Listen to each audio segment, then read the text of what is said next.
अस्सलाम वालेकुम। कैसे हैं आप सब लोग? ठीक हैं? मैं आप लोगों के चेहरों के ऊपर खुशी देख रहा हूँ और साथ उसके एक हैरानगी भी देख रहा हूँ। हैरानगी ये है कि मैं यहाँ कैसे, जो पहले थे वो गए, दूसरे आ गए।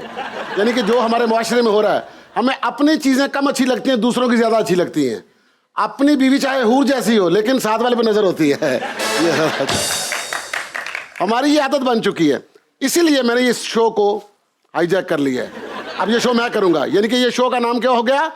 हद कर दी विद नसीम विक्की। देखिए, अल्लाह ने हमें जो भी दिया कमाल दिया है। नुसरत फतेह अली खान, राहत फतेह अली खान, फिर उसके बाद बदला लेने के लिए चाहत फतेह अली खान। ऐसा आदमी दे दिया कि उसकी बीवी कुछ नहीं पकाती, घर में वही पकाता रहता है। और फिर उसके भी ऊपर हमें क्या मिल गया? लाहौर दा पावा अख्तर लावा। उसने पहले दिन ही अपनी बीवी का मुंह फाड़ दिया, घूंघट उठा के कहता लाहौर दा पावा अख्तर लावा।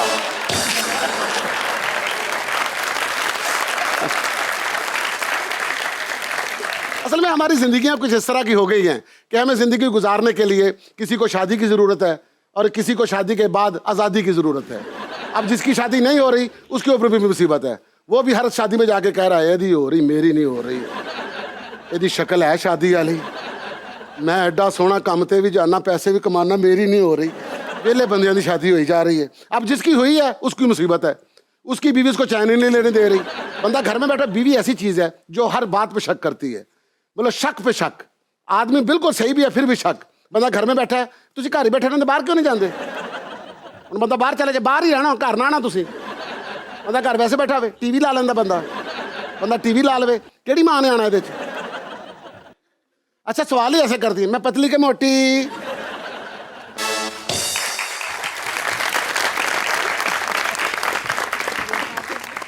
अब बंदा फंस जाता है कि क्या जवाब दूं।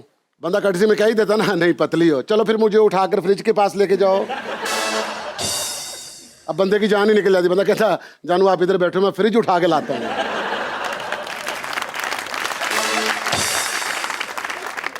बीवी जो होती है ना, इसकी साइकी होती है।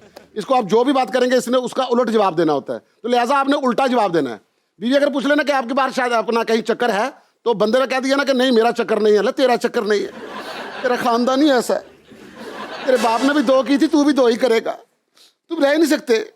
अब बंदा कहता ना कि मेरा बाहर चक्कर है, तेरा चक्कर है, मैं ही 10 साल तेना कर लेते हैं, कहना मुंह लाना सी।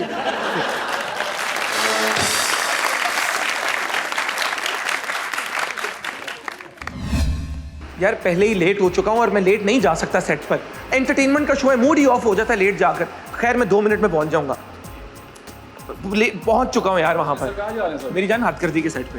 सर शो स्टार्ट है, होस्ट भी आ चुके हैं सर। बड़े कमाल प्रैंक करते हो, हथकरदी का होस्ट मैं हूँ। नहीं सर, इजाजत नहीं है सर, आर्डर नहीं अंदर जाने का। होस्ट आ चुके हैं, शो स्टार्ट है तू सर। आज दवाई नहीं खाती? नहीं सर, मुझे इस चीज का पता नहीं, लेकिन सर मैं अपनी और ड्यूटी जानी कौन हो होस्ट हथकरदी का? मैं सर मैं कमाल आदमी हो। मेरी बात सुनो। जा यार मामा की गल कर रहे हो यार। हेलो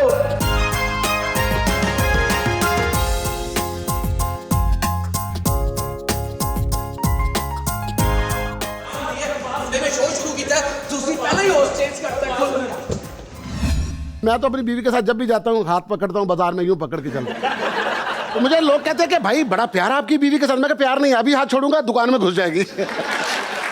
नसीब भाई की करता है मेरी इच्छा। नसीब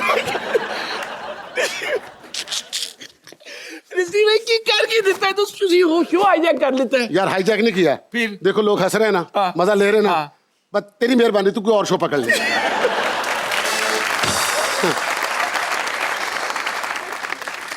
लो जी, देख अपनी समा के साथ बहुत अच्छी है, हम जो कहते हैं वो मान लेते हैं ना। न्यूज का काम कर लो कोई, खबरें पढ़ो, खबरें पढ़ो। खबरें किस तरह पढ़ूं? खबरें नाच नाच के पढ़ो। आज की ताजा खबर। नसीब भाई, आज रोड के ऊपर 2 बसें आपस में टकरा गई।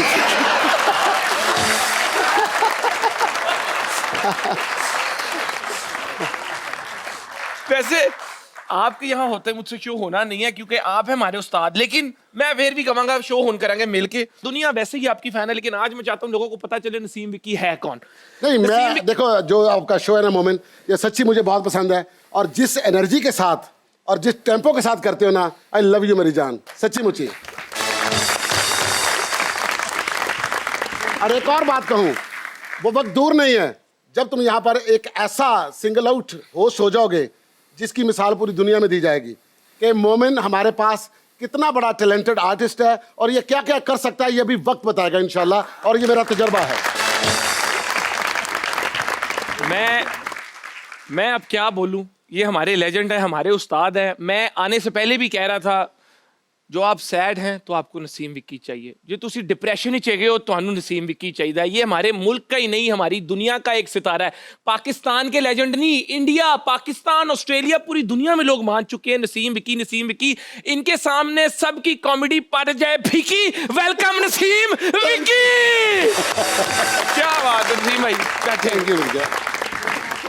मैं जब भागता हुआ आ रहा था ना, तो नसीम भाई की मुझे थोड़ी सी आवाज आ रही थी। मैं खुद भागता हंसी तरह रहा था कि मुझे झटके पड़ रहे थे। मतलब यार जो इनकी पंच लाइन्स है, मैं तो सोच लेता हुण लैनी ट्यूशन, नसीम भाई को लैनी है ट्यूशन। तो ਤੁਹਾਡੇ ਸਾਰਿਆਂ ਦੀ ਸਿਫਾਰਿਸ਼ ਚਾਹੀਦੀ ਹੈ कि मेरे को ज़्यादा चार्ज ना करन, क्योंकि मेरे हाले हालात ने सही नहीं, क्यों मैं सोसाइटी इकट्ठी नहीं हाले तक। ठीक है कि नहीं। बचपन से जितना मैं आपको देखकर हंसा हूँ ना, मैं जब यहाँ पे स्कूल में था, स्कूल के बाद मैं पढ़ने बाहर चला गया बरतानिया, और मैं आपको बता नहीं सकता कि लंदन में भी मेरे जितने इंडियन दोस्त थे वो कितने आपके फ़ैन थे कि मैं उनसे बोलूँ ना लाहौर, ओ यार तुसी गए हो कभी स्टेज ड्रामा वेखन, नसीम भाई को कभी मिले हो, तो मुझे तब जाके अंदाज़ा हुआ कि आपकी ग्लोबल फ़ैन फॉलोइंग कितनी है। पहली बात तो और वो बड़ा एक प्राउड मोमेंट होता है हमारे लिए जब हमें सुनने को मिले। तो कुछ सवाल होंगे, कुछ गेम्स होंगी, लेकिन आज आपसे मैंने सुनी स्टोरियाँ। मैं हाजिर मेरी जान। तो पहले तो मुझे बताएं आपका इस सरनेम विक्की कैसे पड़ा? असल में जब मैं बहुत छोटा था तो स्कूल में मेरा नाम जो था वो था नसीम अख्तर। निक नेम मेरा अंकल अख्तर लावा की तरह जरा तुसी हाले दसिया। उस वक्त इतना लावा नहीं था। तो उस वक्त तो बस ऐसी नॉर्मल लाइफ थी। तो मेरे अंकल थे, वो मुझे प्यार से विक्की कहा करते थे। अच्छा, निक नेम होता है ना। ठीक है। तो मेरे 2-3 नाम थे छोटे। अम्मी मेरी मुझे पप्पू कहा करती थी। पप्पू? हाँ जी। तो वो पप्पू से मुझे बुलाती थी, बहनें भी, और जो मेरे अंकल थे, मेरे ताया जी, वो मुझे विक्की कह के बुलाते थे। जब स्कूल में एडमिशन हुआ ना, तो उन्होंने आगे उसको ऐड करवा दिया, नसीम विक्की कर दिया। मतलब मेरे आईडी कार्ड से लेकर मतलब मेरे शोबिज़ की लाइफ तक ये नाम जो है ना साथ साथ ही चलता आ रहा है। क्योंकि बाद में नहीं रखा होता ना, कि बंदा कहता है जी मैंने बाद में रख लिया था जी शोबिज़ में। दिलीप कुमार साहब ने अपना नाम बाद में रख लिया। मेरा बाद में मैंने सिर्फ बीच में से अख्तर थोड़ा सा साइड में किया। जब शनाख्ती कार्ड और पासपोर्ट वगैरह जब जाते हैं तो उसके अंदर वो होता है बैंक में, मतलब वो सारी चीज़ें चल रही है साथ साथ। बचपन में ही पता चल गया था कि ये नसीम विक्की ही बनेगा। विट अच्छी थी, हंसाने वाली थी। मतलब मैं जब छोटा था तो कोई ना कोई पंच लाइन कर देता था। तो उसमें जो मेरा टीचर जो थे, जो मुझे पढ़ाते थे, उनको ये लगता था ये बड़ा शरारती है। और अच्छा। स्कूल के अंदर प्रेयर के पीछे भी जब खड़े होते थे हम लोग, तो वहाँ पर भी मतलब प्रेयर के बाद पीछे जुगते हो रही हैं, पंच लाइनें हो रही हैं। अगर कोई उस्ताद कोई सख्ती करे तो आप सिर्फ जुगते मार देते थे? मेरे मुंह से निकलती जुगत थी। मैं नॉर्मल बंदा था ही नहीं। फिर उसके बाद जब ये प्रोफेशन बन गया, फिर मैं आम जिंदगी में संजीदा हो गया। अब इसको फिर काम में यूज करता हूँ ज्यादा। क्या बात है। और स्कूल से मैं पूछना चाहूंगा कि मैंने सुना आप अपने हेडमास्टर से बड़ा इंस्पायर्ड थे। हाँ, हमारे स्कूल के हेडमास्टर थे। बड़ी अच्छी बात है मोमिन, आपने कहीं से ये सही सुनी है। पाकिस्तान मॉडल हाई स्कूल कचहरी बाजार फैसलाबाद में, मैं वहाँ जहाँ से मैंने मैट्रिक किया, जो हमारे हेडमास्टर थे, वो जब प्रेयर में किसी को बच्चे को कुछ चीज़ समझानी होती थी ना स्कूल को, तो वो ड्रम के साथ एंट्री करते थे। अपने ऑफिस से निकलते थे तो पूरा स्कूल ऐसे बैठा हुआ, तो उन्होंने एक पूरा राउंड लेकर आना और डाइस के ऊपर खड़े हो जाना। तो खड़े होके पहले उन्होंने बात जो समझानी होती थी उसका एक लतीफ़ा सुनाते थे। मुझे आज तक उनका एक लतीफ़ा याद है कि एक बंदा बाथरूम गया तो उन्होंने जाके देखा, सामने लिखा हुआ था इधर देखे। उसने इधर देखा तो लिखा हुआ था उधर देखे। उसने उधर देखा तो लिखा था पीछे देखो। पीछे देखा तो लिखा था ऊपर देखो। जब ऊपर देखा तो ऊपर लिखा हुआ था इधर उधर मत देखो, अपना काम करो।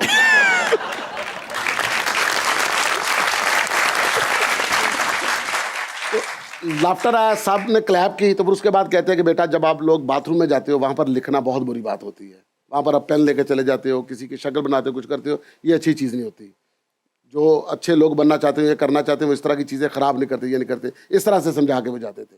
तो कितना मैं उनसे बहुत इंस्पायर था कि यार ये इनका जो वे ऑफ टॉक है, जो इनका पंच लाइन है, और फिर उसके बाद जो समझाते हैं, ये बड़ा आला है। मतलब कॉमेडी का इस्तेमाल करके बच्चों को काम की बात समझा देते थे। जो बात आप हंसी हंसी में समझा सकते हैं, आप गुस्से से नहीं समझा सकते। गुस्से से नहीं समझा सकते। कितनी बड़ी बात। घर वाले आपके चाहते थे आप गवर्नमेंट जॉब करें, वालदा आपकी एक्टिंग के बहुत खिलाफ थी। तो जब आप इस फील्ड में आए तो पहली दफा जब उनको पता चला तो क्या हैरानगी हुई, क्या उनकी रिएक्शन क्या था उनका? वो गालियां बताई नहीं जा सकती जो अम्मी ने निकाली थी कि तेनू इस गल दी ਕਿਹੜੇ ਕੰਮ 'ਚ ਪੈ ਗਿਆ ਤੈਨੂੰ ਸ਼ਰਮ नहीं आती तू फलां कर रहा अम्मी चाहती थी कि मैं कोई मतलब जॉब करूं कोई तो उनका होता था पंजाबी में कहती थी मेरी माँ कि पुत्र जॉब ਜਿਹੜੀ ਹੁੰਦੀ ਨਾ ਸਰਕਾਰੀ ਮੀਂਹ ਹੋਵੇ ਹਨੇਰੀ ਹੋਵੇ ਤੁਹਾਡੀ ਤਨਖਾਹ ਪੱਕੀ ਹੈ आहो ਤੁਹਾਡੀ ਛੁੱਟੀ नहीं ਤੁਹਾਨੂੰ पैसे आने ही आने ने उनका इस तरह का माइंड और वखरा है प्रोटोकॉल वखरा है हाला लाला हो रही है इज्जत है कुर्सी पे बैठना है ये करना वो करना है लेकिन मेरा जब माइंड इस तरफ चला गया तो मुझे इसके अलावा कुछ अच्छा ही नहीं लगता था अच्छा मेरी मतलब एक उसको मतलब गुड लक और बैड लक दोनों को हम यूज़ कर सकते हैं तो ये थी कि मैं कोई और काम करता था होता ही नहीं था मतलब बैड लक झुकते ही लगती थी बात तो मैं मतलब मेरी माँ ने मुझे कहा ना किसी जाके इंटरव्यू देकर आओ एक फैक्ट्री थी वहाँ पर मैनेजर की जॉब थी अच्छा तो मैं किराए का साइकिल लेकर चला गया अंदर गया बाहर आया साइकिल चोरी हो गया अबू को आ गया 400 दे दिया जी पहली तनख्वाह तुझी देनी है मेरी अब कोई दूसरा काम किया मतलब इस काम में आके भी अगर मैंने कोई बिजनेस किया है साइड बिजनेस किया है तो लॉस ही हुआ है दोस्तों की दुआ से माशाल्लाह हैवे जे दोस्त ना ही किसी ਨੂੰ ਮਿਲਣ ਤੇ ना ਬਿਹਤਰ है गलत है अच्छा क्या बात है स्ट्रगलिंग डेज में आप बड़े बड़े नामों के साथ एक कमरे में रहे हैं कैसी लाइफ थी वो और कौन लोगों के साथ आपने ज़्यादा वक्त गुजारा उस वक्त जब मैंने थिएटर पे अपनी शुरुआत कर दी थोड़ा सा नाम हो गया तो फिर मुझे कॉल आती है नबील की अच्छा वहाँ हिट हो चुका है नबील जफर नबील जफर बिल्कुल बिल्कुल तो बिल्कुल वो मेरे बड़े भाई की तरह तो हमारा जो फैसलाबाद से हम लोग एक ही शहर से तो मुझे कॉल आती है कि विकी यार एक टेलीविजन सीरियल है वो करना है तुम्हारे लिए रोल है बड़ा अच्छा निकला है मुन्नू भाई ने लिखा हुआ है उस्मान जुल्फ़कार उसके डायरेक्टर थे पहला उनका था उस्मान जुल्फ़कार जो थे उनका पहला था अपना काम जिसमें उनको डायरेक्शन मिली थी फिर उसके बाद काशिम महमूद का पहला ड्रामा था मारिया वासी का वो पहला ड्रामा था मेरा पहला ड्रामा था मीरा हाशमी थी उसमें और उसमें हमारे ऊपर जो लोग थे जो बड़े स्टार थे उनमें आगा तालिब साहब थे अच्छा सबिया खानम थी मोहम्मद अली साहब थे आसम बुखारी साहब थे और मेरे साथ पेयर में थी मारिया वासी मैं हम दोनों एक मुलाजिम थे और काशिम महमूद जो था वो अपना दूसरे रोल में था हीरो में तो इस तरह से हमारी शुरुआत हुई फिर जब वो ड्रामा चला ज़रूरत उसका नाम था तो और उसकी ज़रूरत भी थी उस वक्त ज़रूरत बहुत ज़्यादा थी अच्छा उस वक्त ये था कि फटाफट हिट होने का चक्कर था कि यार हिट हो जाऊं अब उसके 3 एपिसोड चल गए बाहर निकल रहा हूँ कोई पहचान ही नहीं रहा वही कपड़े पहन के फिर रहा हूँ कोई नहीं पहचान रहा आप खुद लोगों से कह रहे हैं पिक्चर लेनी है अच्छा नहीं तो पहचाना कि उन्होंने कोई नहीं पहचान रहा फिर उसके बाद थिएटर के लिए लाहौर आना था फिर नबील भाई ने मुझे कॉल किया कि लाहौर आ जाओ और मेरे पास ही रहो आके फिर 726 शादमान फिर आप उनके पास रहे मैं हम दोनों फिर वहाँ रहे फिर हमारे पास नैयर एजाज है उस फ्लैट के अंदर जो बंदा रहा फिर वो हिट होने के बगैर नहीं रहा वो फ्लैट कहाँ है आप वो 726 शादमान मैं रह सकता हूँ जाके कुछ टाइम नहीं अब आप उस पीरियड से निकल गए हो आपका इंशाल्लाह वो शुरू हो गया काम क्या नबील वहाँ रहे नैयर एजाज वहाँ रहे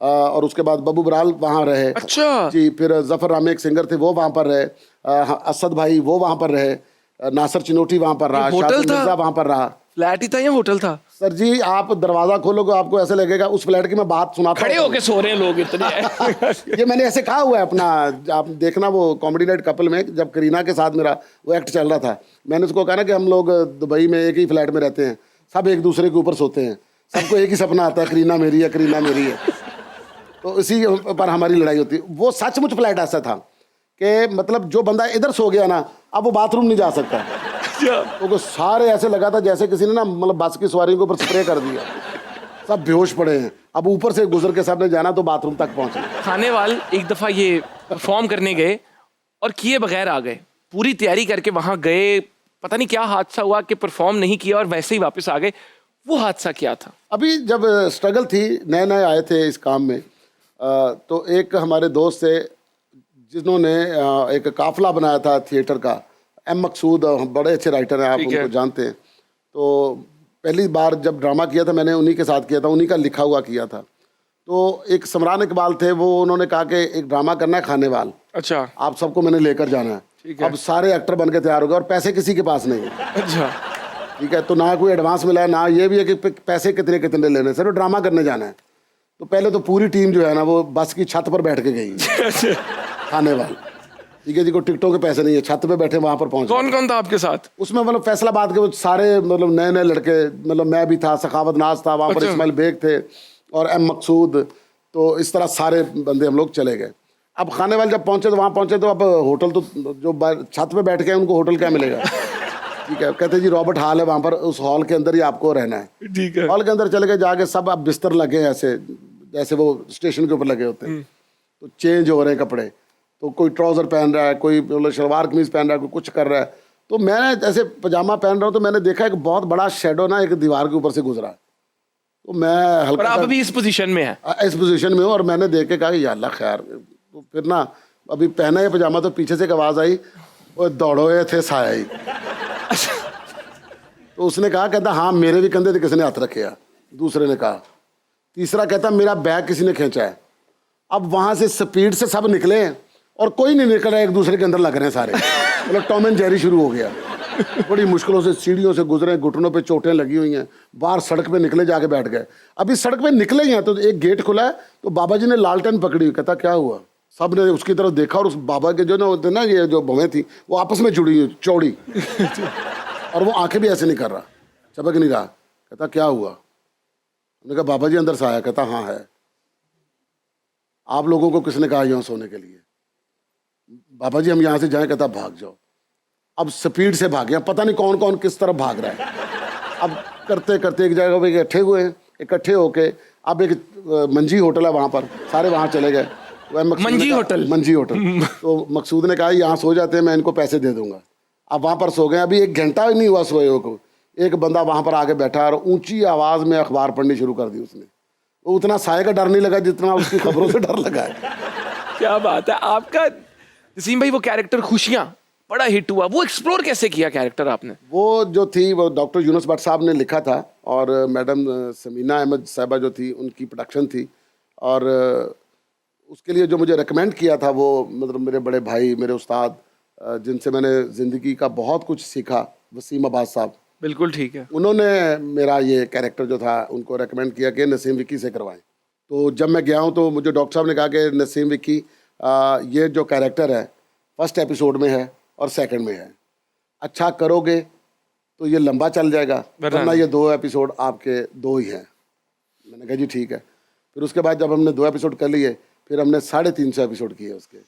350? कितनी देर चला था ये? ये मतलब ये 350 एपिसोड आप देख लें कि वीक में 1 होता था, महीने में 4 हैं, तो तकरीबन कोई 3-4 साल से मतलब ज़्यादा का पीरियड था इसका। ये पाकिस्तान का पहला सिटकॉम था और पहला लंबा चलने वाला सिटकॉम था, और इसका मुझे पीटीवी अवार्ड भी मिला।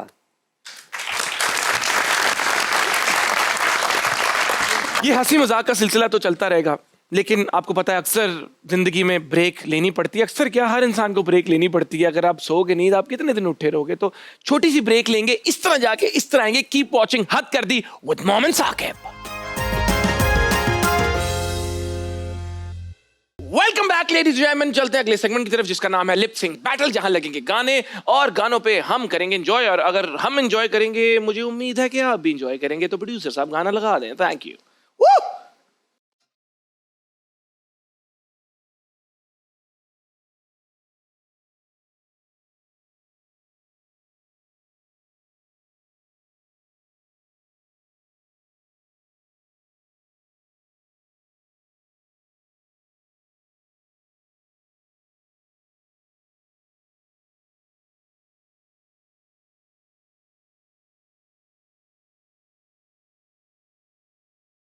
अभी तो मैं कर रहा था, इतनी जल्दी क्यों बात कर दिया? कोई बात नहीं, नसीब भाई पे आते हैं।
ओए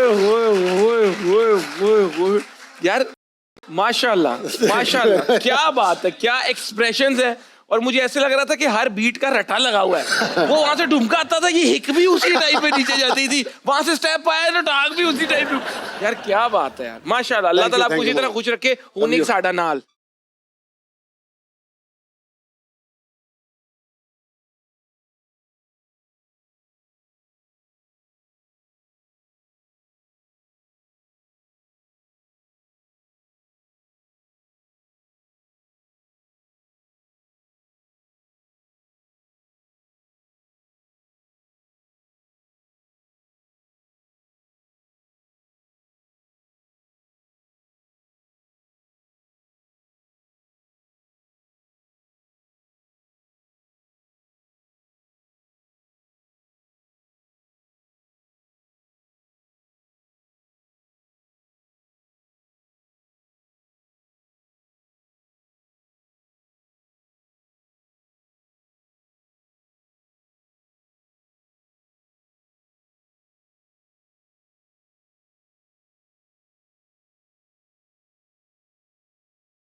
क्या बात, क्या बात, क्या बात, क्या बात। Thank you, love you all.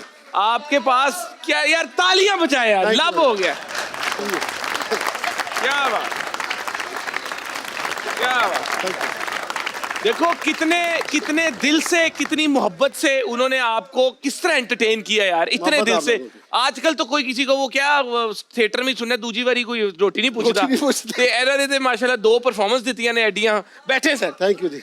माशाल्लाह एडा वांस मोर एनू ना पिछले ले जाके परफॉर्मेंस दो वांस मोर जेड़ा वांस मोर कह रही है। क्या बात है, माशाल्लाह। दुनिया फिरे आप, यूरोप फिरे, अमेरिका गए, जापान इनका चक्कर लगा है, कहाँ आप ऑस्ट्रेलिया भी होकर आए हैं। तो इतनी आपने ट्रैवलिंग की है, कोई ऐसा फ्लाइट एक्सपीरियंस, या तो पहला फ्लाइट एक्सपीरियंस या कोई ऐसा जो आपको कभी सारी जिंदगी भूलेगा नहीं? एक दफ़ा की हमारी फ़्लाइट का जो है ना एक्सपीरियंस वो ऐसा है कि हम लोग अमेरिका से कनाडा हमने शो करने के लिए जाना था। ठीक है। उसमें यह क्या अपना क्या हुआ कि नरगिस जो है हमारी आर्टिस्ट, वो उस वक्त ना जब फ्लाइट का थोड़ा टाइम रहता था, उसको थोड़ी सी कंफ्यूजन होगी कि शायद 2 घंटे बाद फ्लाइट है। अच्छा। टाइमिंग का फ़र्क पड़ गया। वो बर्गर खाने के लिए निकल गई दूसरी तरफ, उसके साथ एक और आर्टिस्ट थी, वो भी चली गई। अब हम लोग बैठे तो अनाउंसमेंट हो रही, हम उसको छोड़ के नहीं जा रहे, फ्लाइट कैंसिल हो गई। हम नहीं, नरगिस की वजह से कि वैसे ही? नरगिस की वजह से। अच्छा। तो नरगिस आई तो बर्गर खाते आराम से आ रही है, तो मैं क्या बाजी फ्लाइट निकल गई है, कहती है जो 2 घंटे रहते ने। मैं क्या 2 घंटे पहले ले आ गए फिर। अब उसके बाद हो गया मौसम ख़राब वहाँ पर। अच्छा। मौसम ख़राब हो गया, उन्होंने फ़्लाइटें कैंसिल कर दी। वहाँ जाके हमने शो करना है, मॉन्ट्रियल जाके हमने शो करना है। बिल्कुल। न्यूयॉर्क से उड़ना है, मॉन्ट्रियल पहुँचना है। ठीक है। अब बर्फ़बारी इतनी हो रही है कि पहाड़ियाँ बन गई हैं, तो उन्होंने कह दिया जी कि अपना फ़्लाइट कैंसिल है। तो ये नरगिस गई है, जाके उनकी रिक्वेस्ट कर रही है कि प्लीज़ हाँ ये जहाज़ उड़ाएं, कुछ भी करें, हमारा तो शो है, हमारा तो ये है वो फलान। उसने ना 2-3 लोगों ने और भी कहा, उन्होंने बोर्डिंग कार्ड के ऊपर सबके साइन करवा लिए कि जी साइन कर दें कि आपकी जिम्मेदारी है, फ़्लाइट हम ले जाते हैं। तो आप कहती साइन कर दो, हम सब ने साइन कर दिए। अब मोमेंट जब जहाज़ उड़ा ना, एकदम लगे कि जहाज़ इस तरफ चला गया सारा, एकदम लगे कि सारा ऊपर चला गया और सारे रो रहे हैं उस जहाज़ के अंदर। फ़्लाइट थी तकरीबन कोई 4 घंटे की, मेरे ख्याल में तकरीबन कोई 2.75 घंटे में वो उतर गई थी, हवा ही उसको इतनी तेज ले गई। और रास्ते में सारे नरगिस को देखने जे कुछ होया थे तेरे थे। अब नीचे उतरे तो कहती मैंने तो इस चीज पे साइन करवाए थे, वो कोई बात नहीं, मर गया, हम खुद जिम्मेदार। फिर शो हुआ था? फिर जाके शो किया जी। कैसा शो हुआ? शो भी ओवर पैक। मुझे बताइए, इस तरह आउटडोर थिएटर कर रहे हो तो अक्सर बड़ी लड़ाइयाँ, झगड़े, फायरिंग वगैरह भी हो जाती होगी, इस तरह कभी कोई वाकया हुआ है? नहीं, फायरिंग शेयरिंग वाला नहीं हुआ, वैसे लड़ाइयाँ झगड़े तो हॉल के अंदर भी हो जाते हैं और किसी वक्त मतलब एक्टरों की भी हो जाती है। कोई ऐसा वाकया? हॉलैंड में हम लोग एक शो कर रहे थे, तो वहाँ पर ना कुछ गैर मुल्की थे, उन्होंने ना ड्रिंक की हुई थी। जो भी बंदा आता था ना वो मतलब बेहुदा जुमलेबाजी करते थे। ठीक है। तो जॉन रैम्बो, वो उसको जरा ज्यादा गुस्सा आता था। हाँ। वो कहता यार विकी है वेखला, हट दे नहीं पाए, इन्होंने मना करवाओ, अच्छा। बंदा भेजो अंदर। प्रमोटर को कहा, प्रमोटर ने कहा वो नहीं बाज आया। फिर रैम्बो ऊपर खड़ा था, मैं पीछे खड़ा था, उसने कोई बात की है, रैम्बो ने उसको ऊपर से कहा चुप कर, उन ना बोलिए इस तरह।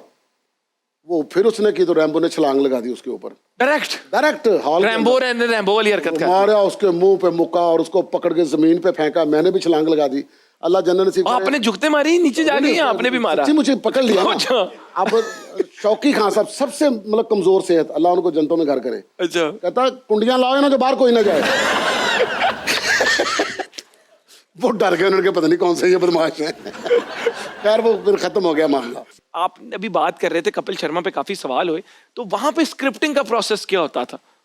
वहाँ पर जो स्क्रिप्टिंग होती है, वहाँ पर राइटर जो होते हैं वो 8 से 10 होते हैं एक शो के। अच्छा, 8 से 10 अलग अलग चीजें लिखकर लेकर आते हैं। ठीक है। फिर उसको बना के फिर एक जो मेन राइटर है उनके अपना भरत साहब हैं वहाँ पर, जो सारे शो के कंटेंट को देखते हैं, फिर सारे अपना उसको बना के फिर एक स्क्रिप्ट कंप्लीट करके आगे लेकर जाते हैं। आपके लिए डिफरेंट था जब एकदम आप वहां गए, वर्किंग एनवायरनमेंट जो था और जो एक तरीकाकार था शो बनाने का या प्रेजेंट करने का, यहाँ से कितना डिफरेंट था? बहुत डिफरेंट। उनकी पैकिंग बहुत अच्छी है, हर चीज वो बना के लिख के स्क्रिप्टिंग करके प्लान के साथ प्लान के साथ उसको मुकम्मल फ्रीज करके फिर वो उसको करते हैं। तो हमारे जो थिएटर के ये जो मैंने आपको पहले बात बताई है कि बगैर स्क्रिप्ट तो भी मतलब हाथ च पिस्तौल भी नहीं थे, छुरी भी नहीं थे, लड़न निकल जाते नहीं। ये लेकिन ये बड़ी निडर हरकत है, नटारा है ये, बड़ा जिसकी वजह से उन्होंने पूरी दुनिया में नाम भी कमाया। कपिल जो था वो इस बात पे बड़ा हैरान भी होता था, कहता पाजी मैंने वो बड़ा मजा आंदा जरा तुसी हाल च काउंटर करते हो ना, वो बड़ा मजा आंदा। हाँ, फिर उसके बाद अपना कॉमेडी नाइट कपिल में भी फिर काउंटर जो होना शुरू हो गया था वो इसी की फॉर्म से निकला हुआ था। लव हो गया, मुझे लव हो गया। आप लोग कहते थे ना तेनू मोहब्बत नहीं होंदी, मोहब्बत हो गई अज मैनू नसीम भाई नाल मोहब्बत हो गई है। ते ये मोहब्बत हुण रुकनी नहीं, लेकिन तुसी ब्रेक लैके जल्दी वापस आओ। कीप वॉचिंग हद कर दी विद मोमिन साकिब। गल ही नहीं कर रहे, कहते ने मेरी आवाम आएगी तो मैं गल करांगा। एडी मोहब्बत कोई किसी नाल किंज कर सकता है? आप लोगों का इंतजार कर रहे थे। Welcome back ladies and gentleman, यार मजा आ गया। करना तो मैंने तोले बगैर बोलो था, लेकिन मैं पिक्चर सेगमेंट की तरफ जाना चाहूंगा और वो मजे मजे की कहानियां इनसे सुनना चाहूंगा जो इन तस्वीरों के पीछे है। तो तस्वीरें मैंने खुद अभी नहीं देखी, क्या तस्वीरें हमारे पास हैं, आए देखते हैं। लगाएं जी पहली तस्वीर। अरे सोनाक्षी कैसी हो? बिल्कुल मुझे उसकी आवाज नहीं आ रही। कैसा रहा ये? बहुत अच्छा था। ये अपना जब इनकी फिल्म की प्रमोशन थी तो प्रमोशन के लिए ये आई हुई थी, तो मेरा इनके साथ जो मतलब एक एक्ट था, इसमें मेरी किडनी निकाल के बेच देते हैं कपिल। तो मुझे कहते हैं कि मैंने किडनी बेच दी बिजनेस करने के लिए। तो मैं कहता हूँ कपिल को कि यार तुमने बड़ा अच्छा काम किया, अपनी किडनी बेच दी, तो क्या एक किडनी से बंदा जिंदा रह सकता है? तो कपिल कहता हाँ हाँ कुछ नहीं होता तुम्हें। मेरा यह कहता कि मुझे कुछ नहीं होता, क्या मतलब? कहता मैंने तुम्हारी निकाल के बेची है। तो मैंने कहा मेरी कैसे निकाली? ना ऑपरेशन हुआ ना चीरा लगा। कहता तुम्हारे मुंह में हाथ डाल के निकाल के। तो उसके बाद फिर मेरा वो उसका रोने का एक्ट है। तो मुझे कहता रो नहीं तो मर नहीं जाएगा तू, जिंदगी को हंस के गुजार, खुशी से बताए सारी चीजें। मैं कहता हूँ मेरी किडनी निकाल ली, अब मैं किडनी से रहूंगा, मुझे दर्द हो रही। ये एक्ट था ये। तो ये सोनाक्षी उस वक्त वहीं थी? वहीं थी। कहा सोनाक्षी ने उसके बाद? सोनाक्षी ने मतलब बहुत इज्जत दी थी। नंबर मांगा? नहीं, नंबर नहीं मांगा। इतने नहीं, बस उसने मतलब अप्रिशिएट किया कि आप बहुत अच्छे कलाकार हो, आपको देख के बहुत अच्छा लगता है, बहुत मज़ा आता है। मैं आपको बच्चन साहब की बात बताता हूँ।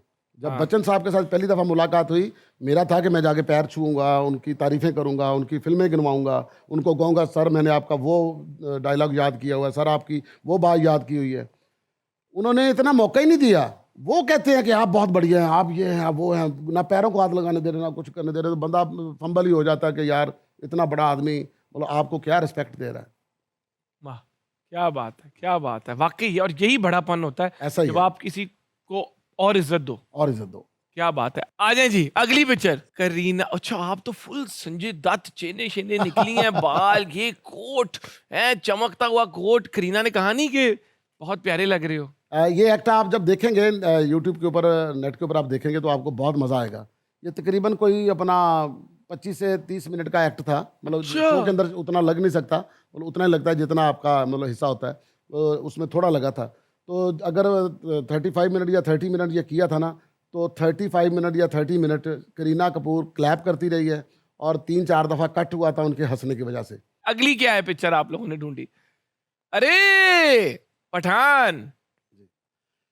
ये कैसा रहा शाहरुख के साथ मिलना? चेन्नई की प्रमोशन थी, चेन्नई एक्सप्रेस की। ठीक है। तो उसके अंदर थोड़ी देर के लिए शाहरुख भाई जो थे वो पीछे आए थे विंग में। ठीक है। ये मेरी विंग थी जहाँ पर मैं खड़ा हूँ, तो वहाँ पर आ गए थे अपना सिगरेट पीने के लिए। तो वहाँ पर हम तकरीबन 1 घंटा हम दोनों बैठे रहे थे। 1 घंटा? 1 घंटा उन्होंने मुझसे पाकिस्तान के बारे में पूछा है, क्या बात हुई, जरा फैमिली ये के बारे में बताएं। पूछा है कि लाहौर कैसा है, तो आप रहते कहाँ पे हैं, फैमिली कैसी है, फैमिली के बारे में बताया कि मेरा बेटा, मैंने कहा अली है, तो वो छोटा था उस वक्त बहुत ज़्यादा। मैंने कहा वो खुद को शाहरुख समझता है। अरे रे रे नहीं नहीं, उसको मेरी तरफ से बोलिए कि वही शाहरुख है, बल्कि मेरी बात करवाएं। अंदर सिग्नल नहीं आ रहे थे। फिर अपना वीडियो क्लिप बना के शाहरुख भाई ने अली के लिए उसको विशेष दी। उस वक्त होता था कि अपना मोबाइल में ना सेव करनी पड़ती थी वीडियो, मैंने सेव ही नहीं की। फिर जब बाहर आके मैंने देखा तो उसकी वीडियो सेव नहीं थी। मैंने कहा भाई वो तो वीडियो सेव ही नहीं हुई। कहते दोबारा बना लो। फिर दोबारा बनाई। फिर साथ बैठी हुई थी अपना दीपिका और रोहित शेट्टी, तो डायरेक्टर थे जो फिल्म ये के। देखा है? अपना दीपिका इमेज में से ली है अपनी बचपन दी अपना। नहीं, उस इसके अंदर जब मैंने एक्ट किया था, वो एक्ट मेरा ये था कि दीपिका को मैं प्रपोज करता हूँ। अच्छा। दीपिका जी मैं आपको प्रपोज करूँ? कहती हाँ करो। आप देखना वो एक्ट है स्क्रीन के ऊपर। तो कहती हाँ करो। मैं कहता हूँ कि आप मुझसे अगर शादी करोगी तो आपको बड़ा फ़ायदा होगा। जब लोग आम बंदे से शादी करते हैं तो आम बंदा काम पे जाता है, तो बीवी घर में बैठ के रोटियां पकाती है और कहती है मेरे जो हैं इस वक्त काम कर रहे होंगे, मेरे इस वक्त जो हैं वो अपना ये कर रहे होंगे, वो कर रहे होंगे, अब आ रहे होंगे। मेरा और आपका उल्टा हो जाएगा। आप काम पे जाओगी, मैं घर में बैठूंगा, मैं रोटियां पका के कहूँगा मेरी दीपू इस वक्त जो ना शाहरुख के साथ सीन कर रही होगी। ठीक है, मेरी दीपू जो है इस वक्त वो सीन पढ़ रही होगी, एकदम हाथ जलेगा, ज़रूर शाहरुख के गले लगी होगी। जहाँ नसीम भाई ने हमें इतना हंसाया, हमें इतना खुश किया, हमारी दुआ है कि अल्लाह ताला भी इनको ज़िंदगी में वो खुशियाँ दें जो ये डिज़र्व करते हैं। और मैं हमेशा कहता हूँ हंसने खेलने के साथ हमें माशरे की उन तल्ख हकीकतों पर गौर करना है जिनको हमारे गौर की ज़रूरत है। इसीलिए हम अपना शो एंड करते हैं हमारे गौर करो सेगमेंट से। आए चलते हैं गौर करो की तरफ। टेक्नोलॉजी में रेवोल्यूशन से आसानियों के साथ मुश्किलात भी बढ़ गई हैं और साइबर क्राइम इस वक्त पाकिस्तान में एक बड़ा मसला बन चुका है। इंटरनेट इस्तेमाल करने वाले आम सारिफ को इसकी समझ नहीं। पाकिस्तान में साइबर क्राइम में बहुत सी चीज़ें शामिल हैं। ऑनलाइन फ्रॉड, कॉल्स के ज़रिए आपका डेटा आपसे लेकर उसको यूज़ करना, जाली इन्वेस्टमेंट की स्कीम्स या जाली इनामी स्कीम्स वगैरह। और पाकिस्तानी टेलीकम्युनिकेशन अथॉरिटी के मुताबिक 2022 में पाकिस्तान को साइबर क्राइम्स की वजह से 30.8 बिलियन रुपीस का नुकसान हुआ। फाइनेंशियल लॉस के अलावा इंटरनेशनली भी पाकिस्तान का इमेज खराब होता है जब साइबर क्राइम की वजह से सरकारी मालूमात की सिक्योरिटी कॉम्प्रोमाइज होती है। FIA का cyber crime wing PECA prevention of electronic crime act इस पर काम कर रहा है और गवर्नमेंट ने national response centre for cyber crime भी कायम किया। लेकिन इसके बावजूद हम सब ने गौर करना है कि कहीं हम अपनी सीक्रेट इंफॉर्मेशन शेयर करके ऐसे जराइम में मददगार तो नहीं बन रहे।